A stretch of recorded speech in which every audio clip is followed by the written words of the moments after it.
Hey guys, so I wanted to take the opportunity to give a brief overview of Caliban 7, which is the 5e sci-fi RPG that I've been working on for a couple months now. Progress is kind of slow with work. It's kind of my weekend hobby right now. But kind of the idea of Caliban 7 is that it's a little different from, well, it's a lot different from 5e. The basic mechanics are the same, but there are a lot of additions, and I'll get into those a little bit more. Mainly, a brief overview would say that it is the career of a military officer from the time they're an ensign through admiral in a Star Trek esque future universe. However, as of now, the way we're designing it, we're just designing one faction right now, which is the human faction, which has left Earth, and they live in a new system called the Caliban system, and their new home planet is Caliban 7, hence the name of the title. So, the basis of this game is that there are three tiers of play. So, one of the things my wife and I always talk about with 5e, and we're big fans of 5e, is that there's a kind of a distinct lack of fun in the passive downtime stuff. You know, the mechanics are kind of simple. It's not really that complex, and so it's not very enjoyable. You know, it's just kind of something to do, maybe depending on your DM, if you take some creative license or find something fun, or Dakana or something like that. So with Caliban, those passive systems are strategy, and they're part of the game, and they're how you manage your personnel as an officer and how you manage the logistics of your ship. And just like a regular military doctrine, this game breaks down gameplay into three distinct tiers: the strategic, operational, and tactical levels of play. Strategic being kind of inter-system, sort of big picture, operational being within one system, and then tactical either being one ship or one planet or actual ground combat. Also, ground combat has changed in Caliban 7. It's more about fire and maneuver, so fixing an enemy with suppressing fire and maneuvering to a vulnerable flank is the way the mechanics are set up, without changing the base combat mechanics too much. It's more of a outright ranged war. And of course, magic has been eliminated, so this isn't Spelljammer or another version where magic has been transposed into space. Magic has been replaced by technology, and it's not exactly a do-over of the spell list. The vast majority of what you do in this game is going to either be space combat between ships or strategic or operational planning. So during boarding actions or conquests of planets, there will be frontline ground fighting, but that'll get more and more rare as you progress to controlling thousands of troops. Speaking of that, I want to start by pulling up a character profile we've generated for just kind of this beta version of the game we've got going on right now. So you can see here, this is Commander James McCann of the CSS Findlay. You can see he's from Caliban 7. He's been in the Coalition fleet 11 years. You can see that portrait is from Star Trek Online. That's just kind of the testing portraits we're using, because it's kind of hard to get good sci-fi D&D portraits. I've got to cut out the little Federation patch he's got on. So you can see his history. This is kind of like his service record, and this data is at the bottom part of it is auto-generated from a huge Excel file we've created called the roster, ship roster, or whatever. So what I did here, using my very limited Excel abilities, is I created a list of names. Let me see if I can find them here. This sheet needs to be organized a little bit. Name database. So went online, found some different text databases of names that I could then use. So you can see that we've got the database over here, and then a simple index and random between code that then will populate as many as you want. So if I copy this code here, see how it repopulates there, I can just F9. And what it does is it uses this database, and it churns out an infinite combination almost of first and last names. And we have over 4,000 last names on here. We don't have quite as many first names. So that was kind of where we started. Then we started putting stuff into the battle roster, the name roster here. So this Excel file is really the heart of the game because your officers determine the statistics of your ships and your fleets, which then intertwine into the mechanics of an operational and strategic game. So it's organized first by force. First CEF is kind of the one we're doing. That's a coalition expeditionary fleet. So it's set up kind of like a Marine Expeditionary Unit, if you can Google that. Kind of an amphibious landing group that can do a quick response in an expeditionary setting. So we said first fleet underneath force, and then ship. So ships, we generated a good amount of, there we go, don't need that anymore. So I generated what I thought would be a decent size for a fleet. And you can see here that they each battle group, Alpha, Bravo, Charlie. So I just sat down and made some different classes of ships. I think I've got a better system here. Sorry, this is going to be some confusing information until I sort it all out. Here we go. So this is like the ship roster here. So this is just a pivot table that shows the all of the First Coalition Expeditionary Fleet, some of the guns, how many officers they have, 400, and how many sailors, 7,250.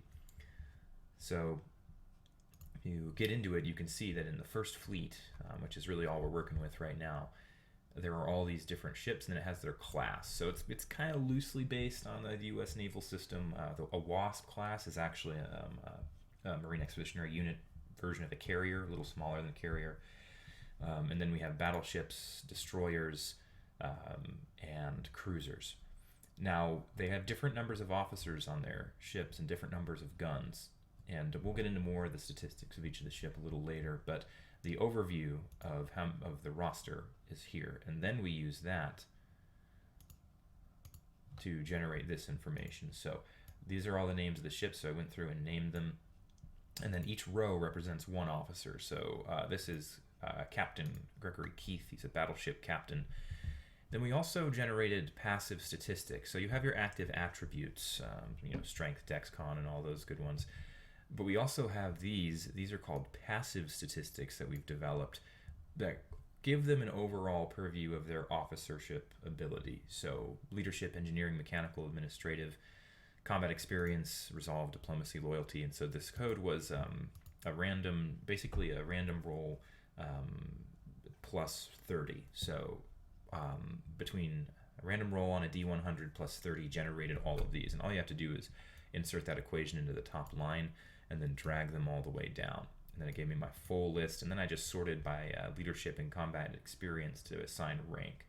So we generated our ranks from our battle roster of ships and how many ranks we would need, and then I just sorted them, how many admirals we would need, how many captains. So Miranda Braxton, that was the name randomly generated from the database. Her statistics show that she has lots of military experience, pretty good leadership, and she's a very good engineer. So those statistics, her military experience, and then her leadership has made her the #1 ranking officer. Then I just went through and assigned all of the officers needed on each ship. So the vast majority of officers are ensigns, and they are junior officers. Every ship has a battle staff, so you'll see here, we'll get into these two. There's a signal officer, weapons officer, navigation officer, squadron commander, cyber intelligence officer, medical officer, engineer officer, and then it kind of starts over again. Oops. So these function as classes or roles in a party. So during engagements, when you're in space battles, these serve as the different classes. So each one of them, they have different passive and active roles in combat, and then passive roles in the operational and strategic setting. So we'll get into that a little bit here now that we've done a little overview of the statistics. So let's pull up James McCann again. So this is James McCann. He's the guy we kind of use for all the tests and stuff, the captain of the CSS Finley. The Finley is a cruiser class vessel in the Alpha battle group of the First Fleet. So you have all of his stats down here.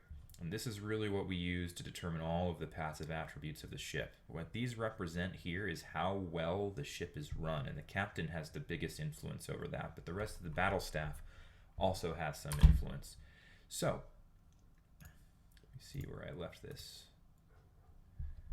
You can create a pivot table like I have here that generates information based off of your ship roster.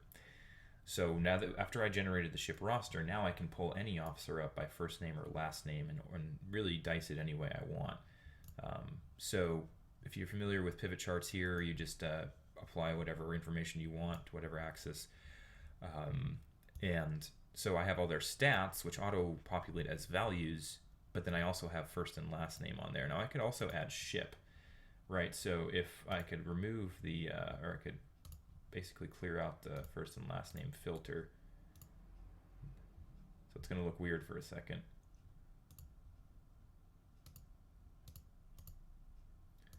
But then if I just wanted to see the stats of all the officers on the Finley, then it just populates that information for me. So now you get a good preview of all of the officers on the Finley and what their stats are. So you see you've got Jerry Atchison. We can add rank here so you know who they are. So Lieutenant Jerry Atchison, for example, these are her stats. You can see they have different skills. Nice thing about pivot tables is you can just put your mouse over the bar and it'll show you what the sum score is. So if you look, you see James McCann is a pretty skilled dude. He's got pretty consistent scores, but he has low engineering and low administrative and low strategy. However, he has an incredible amount of combat experience, resolve, diplomacy, loyalty, ambition, mechanics, and very high leadership as well. You've also got a very talented ensign over here. Ensign Audrey Slade is a junior officer not currently assigned to a battle staff position. So we can also add position. And now you can see that this is the cyber intelligence officer, Lieutenant Atchison, signal officer, and it goes through all these battle staff positions, essentially the classes. But you might not be assigned to a class as a junior officer. So a cruiser has 2 extra officers on top of their battle staff. So they don't have very many officers because they don't have very many people. But you have 2 junior officers, and they can be applied to roles, kind of like sub-roles that you can give to NPCs, like quartermaster or maintenance control officer. And again, I'll get into those as well, just kind of laying out the information I have right now. So my goal for this is you can look at your whatever ship you happen to be the captain of as you move up in your career. You can look at the information and you can decide what roles you want to assign to your officers, because they can change to any one of the classes you want. And that's where we really start to move away from 5e, is that you are a officer in the Coalition Navy. You get assigned by your captain to whatever role they want to pick for you. So for example, Malcolm Presley, Lieutenant Malcolm Presley here on the CSS Earwood, is a navigation officer, but he has very high engineering and administrative and not very good logistics and not very good leadership. Now I'm still working and playing with the stats. They're not really set in stone, so I don't have a navigation strategy. I kind of need to play around with the mechanics and how they all work. Again, this is like level 1 beta 0, so we're still working through a lot of issues and ideas. However, you know, you've got a very talented engineer here, and then you've got Earwood Lamar Fultz over here, Lieutenant Lamar Fultz, who's really not a great engineer, definitely not as good as Malcolm Presley. So the captain might say, hey, I'm going to switch you to, I want my engineer officer to be Lieutenant Presley, and I want Fultz to go over to navigation. And now your stats are going to change for your ship. So if we get rid of these here, then you just see the stats, the sum of your ship's skills based on all the officers, period. So you have these engineering points. They're all the same no matter what position your officers are in.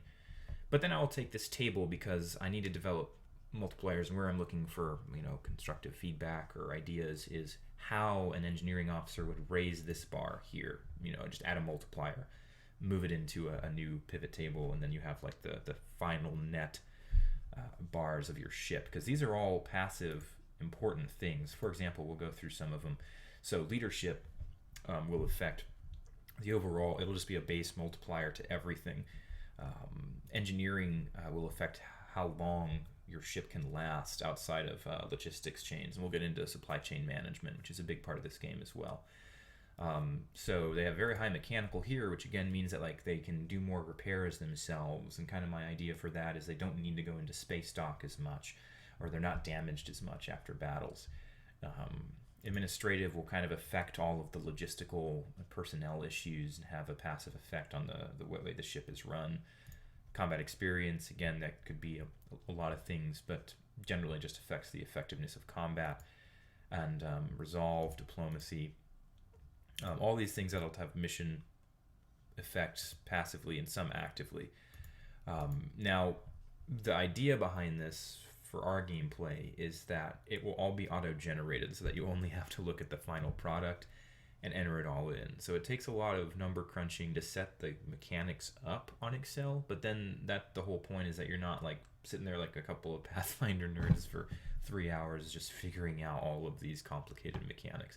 That's kind of where we're stuck right now, is figuring out how all these apply and looking for feedback on what would be good attributes. Now, I wanted to briefly go into logistics. So, again, we talked about strategic, operational, and tactical logistics. And I'm going to bring an example up here. This would be considered operational. Tactical would be like on the ground. So bringing logistics into the downtime, where downtime actually becomes kind of active play in this game, is kind of arbitrated by a range of your ship's logistical capability based on whatever officer you have appointed as the quartermaster and maintenance control officer, and then the overall logistics score of the ship with some multipliers for the captain. So you get a base radial score here. So we are in the Celian system here, and also there are things called COSs, or coalition operational sectors, or I can't even remember what they're called, but they're basically a starport, and they have a logistical capability as well. And the challenge is on the operational and strategic level to connect your supply chains together, because if you're not in logistical range, then you can't receive any sort of stability or service or maintenance back to a logistical hub. So on the operational level, what this looks like is you can see that there's a starport built on Celia 3.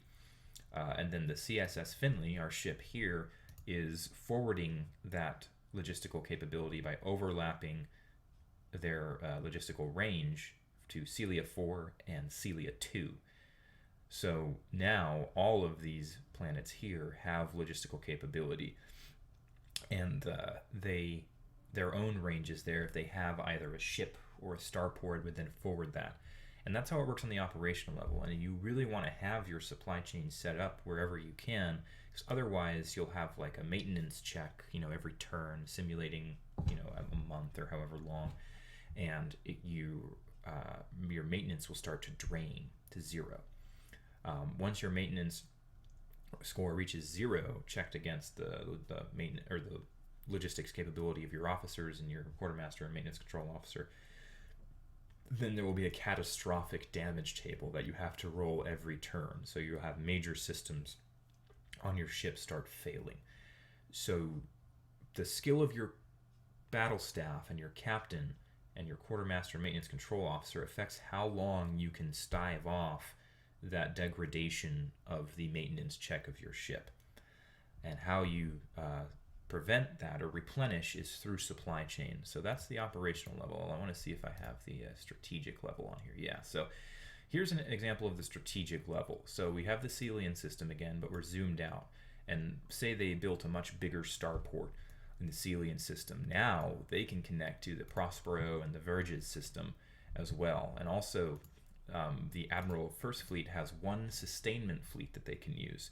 So we're in the strategic level now. We've zoomed out a little bit from individual systems, and now we're working with inter-system capability. So the first sustainment fleet is, unlike regular ships, can be headquartered in deep space.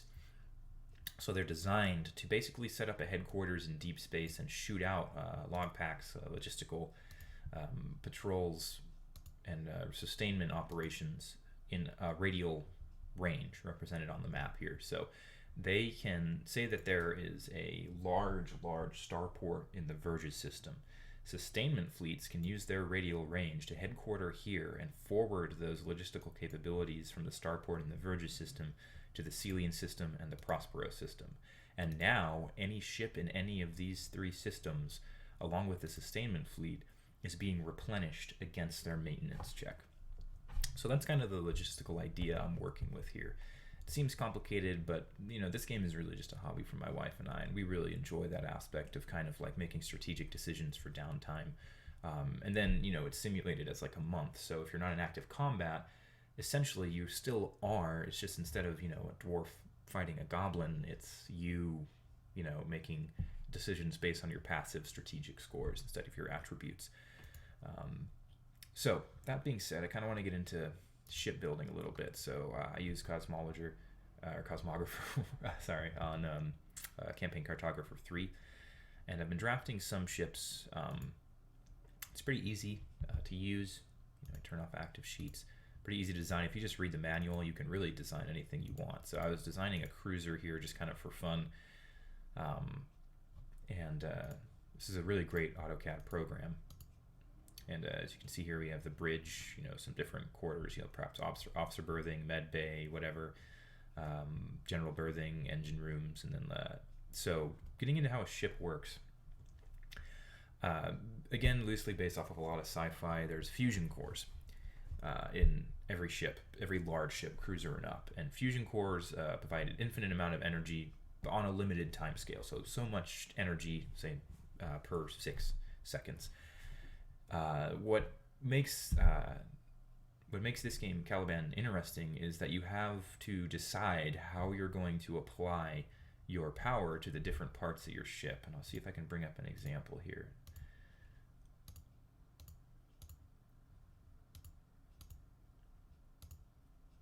One second. Okay, yeah, so for example, in an active space battle in kind of our beta testing, you have cloaking, turrets, life support, shields, communications, engines, and weapons. You can only use 100%, and each one of them takes up a certain amount. So, for example, the cloaking in blue shows how much of your fusion capacity it takes. So if you want to cloak, it's taking 70% of your engine to do so. It's very complicated advanced technology. Turrets are what stave off fleets, or like micro fleets, like swarms. They're treated in 5e, so like individual starfighters trying to attack and bomb your ship. Life support always has to be maintained at this level, or your people start dying. Shields raise your AC. Engines, if you want to move, you have to apply 30% of your power to your engine.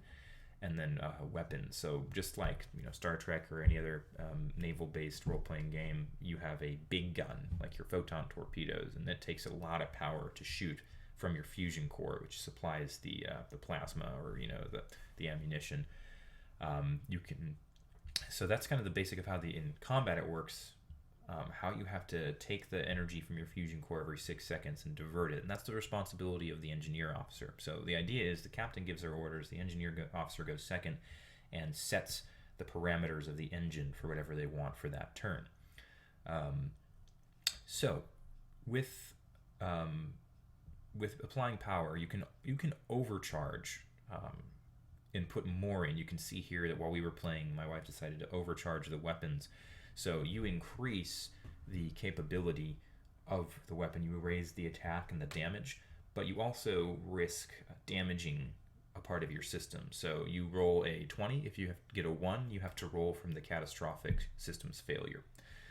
So systems on a ship, cloaking, turrets, life support, shields, communication, engine, weapons. That's kind of the systems that you apply power to. And the idea is, so this, for example, this is make this a little bigger. This is a layout of a cruiser.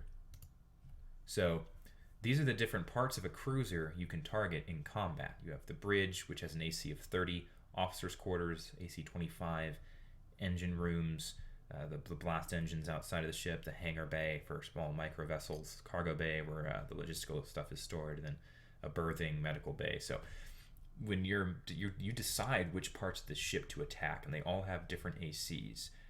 You may know their ACs if you've seen a ship like this before, or you may not. You may have no idea what's on the inside of the ship, and you just have to aim for part of it.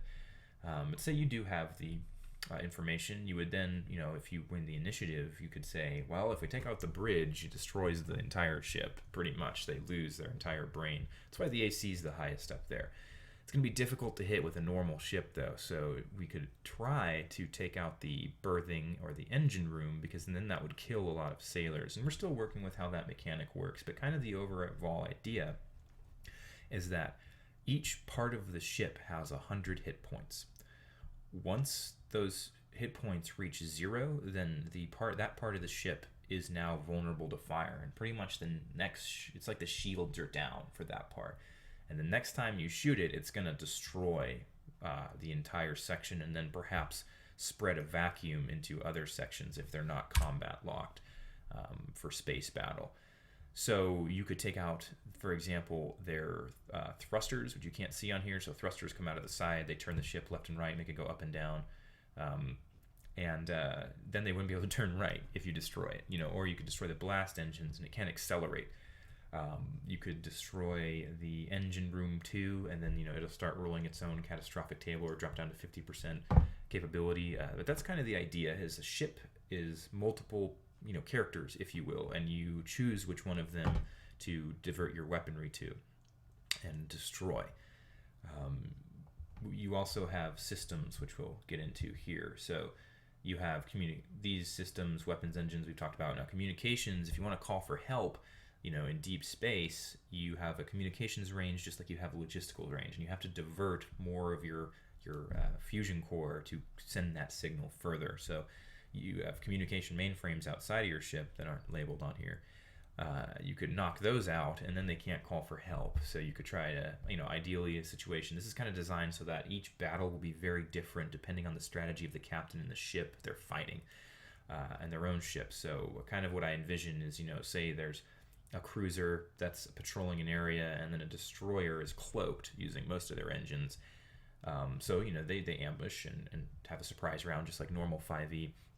And then, the captain orders, 150% charge to the weapons, risks damaging his own ship to shoot a mega torpedo and blow the cruiser's bridge off or something like that.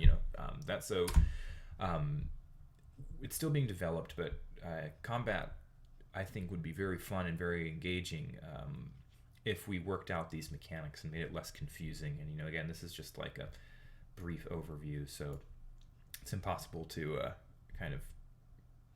make perfect sense because we're still working on a lot of the rules. So anyway, this is the ship. I just bring it into PowerPoint and do some labeling. I don't have Photoshop because I'm cheap, so I just use this. And so now you can see I've labeled all the areas because you can board other ships too. And I want to get into this last piece I want to talk about today. And again, I'm just totally spitballing, throwing ideas. This is nowhere near a finished project at all, or maybe never will be, but it's kind of where we're interested in right now. So you have the different parts of the ship here. This is an older version, so there's only one deck that I have, which is fine for these purposes.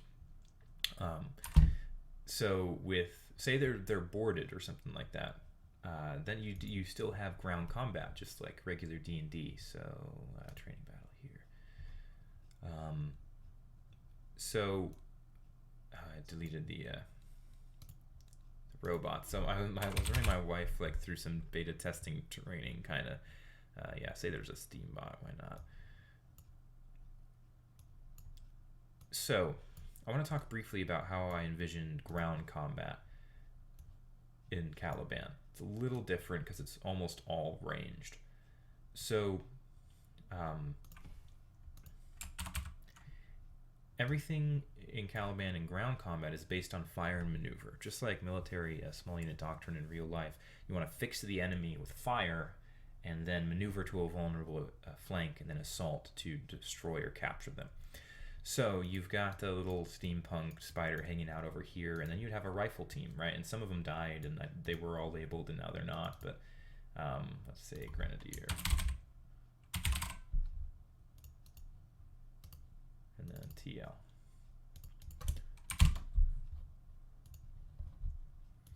So the team leader would go first, and you would have biometric data of all of your soldiers here, or whoever we want to call them. So say they're all full health right now.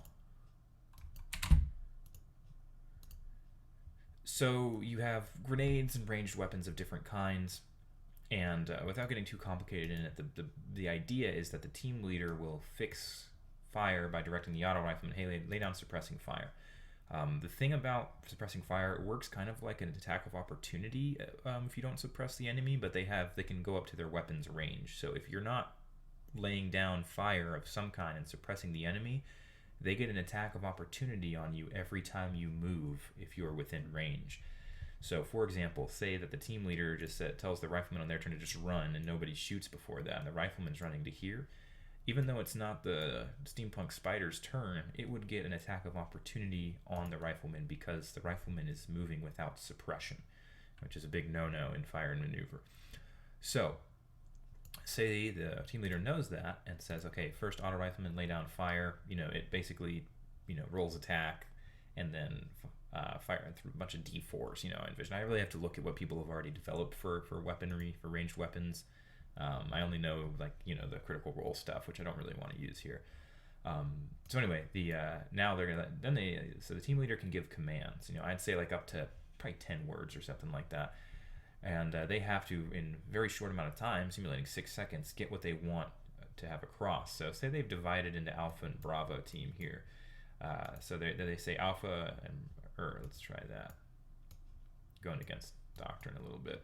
So the team leader says, okay, Bravo team suppress, we're going to flank left. So then on their turns, they suppress. Now it's suppressed. Now they can move under covering fire.